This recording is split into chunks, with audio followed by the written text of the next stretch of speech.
Hey guys, Gio here. This video is about what not to do after doing a ceremony or taking psychedelics or doing a session or therapy. I don't really condone recreational party use of psychedelics, although I have used it before. And I'm not saying like everyone should do psychedelics, they're dangerous. Check with your doctor, make sure they're safe for you, do them in place where they're legal. But there's certain things that you should not do. So the first most obvious one is you got to check the supplements you're taking, especially that affect your serotonin levels. There's certain things that have interactions, and sometimes like if you're doing like ayahuasca or stuff like that, there may be some residues in the system that you want to just wait that time. But other than that, there's some other obvious things, or maybe not so obvious things you shouldn't do. So number one is going straight back into the environment you left. So a lot of times people are doing psychedelics, they want to create change in their life, and they don't create enough space away from the experience. Now, if this is impossible, then it might be hard, but try to set up whatever you can to create some space, whether it's setting boundaries with the people that you live with, whether it's actually leaving and going somewhere else, or going to do, a journey away from home, cottage, a different country, depending on where you are, if it's legal or not. And the environment that you come from also includes like the mental environment, the things that you look at, the things that you're consuming. It's not just the people that you're around.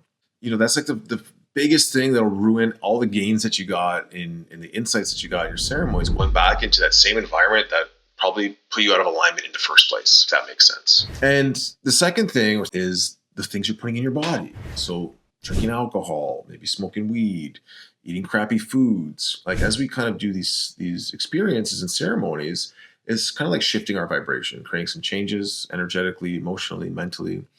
And we want to try and keep that new vibration as high as we can. So things like alcohol and crappy foods are going to lower our vibration, seed oil and stuff like that. So be very mindful of what you're putting in. Maybe choosing like water over soda pop, and maybe doing a little bit more exercise if you're not used to that. So really creating a change in your entire environment, including your energy levels.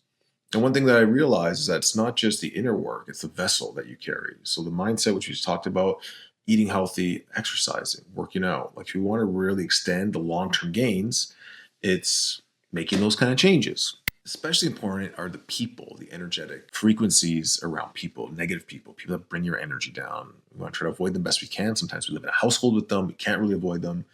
But try to set those boundaries, and then maybe try to change the relationships that you have with some of these people if you can. It's important to keep space from them because sometimes the journey will tell you to make a big life decision. And this is the most important thing not to do, is make any life-changing decisions within like 7 days of your experience. Why? Because sometimes the journey, the medicine, or whatever you want to call it, will speak to us in metaphor. It might look like ending a relationship. Maybe it's that version of the relationship that has to end. Or maybe quitting your job. Maybe it's like showing up differently. Maybe it is quitting your job, but you never want to make that purely emotional decision right in that week, moving, running away. So that's why it's important to have that time where you can integrate without going back to like picking up the slack right where you left off and going back into that old frequency that you're in before. So really just taking that time to contemplate. And what's contemplation? It's allowing yourself to be quiet, be grounded, and to reflect on some of the things that came up. Was it a symbol? Was it a metaphor? Was it something that had to make me feel a certain way so I can change something in my life? And that space is the best space for integration. So there's the real like blocked off space for integration, and then actually taking the lessons, insight, learnings, and now adapting them into your life, making those micro decisions and macro decisions that are going to create the long-term change that you're looking for. And I'll tell you, it's a lifelong game. There's always more refining and tuning and changing. Our life changes and more stuff comes into our field and our experience that might throw us off. That's trying to help us to grow or evolve. But as we develop our sense of awareness to all these things, and it doesn't have to be through plant medicine. It could be through breath work. It could be through meditation.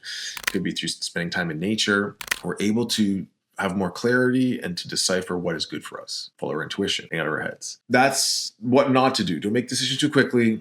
Don't start stuffing yourself full of things, altering your state, escaping, running back into the environment that got you there. So if we create this bubble and container, it allows us to get clear. Okay, well, how do I actually integrate this experience?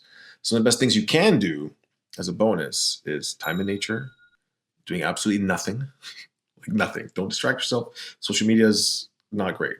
Anything that's going to be distracting you out of it, it's like be with yourself, be with your feelings. I may have brought some stuff up, and I want to sit with those things. We can settle back down, make the changes that are going to really impact our life. Breath work, healthy eating, some exercise, and start treating yourself well. Be compassionate for yourself. Have a daily practice, and it's not just the things that you do. Those are important, but it's the reflection. What change do I need to make? in my beliefs, in my thoughts, in my actions, in my words, setting boundaries, and that's where you can get the most long-term change. So create that space if you really want to get the most out of your experience. Okay. And if you want to use breathwork, I highly recommend it. Unbiased. Check out our website, elementalrhythm.com. We have free trials there. You can check breathwork. It's the best prep and integration tool, in my opinion, for these transformational experiences. And they're transformational by themselves. You don't even need to do plant medicine or psychedelics to have a deeply transformational experience. So check it out. Links below.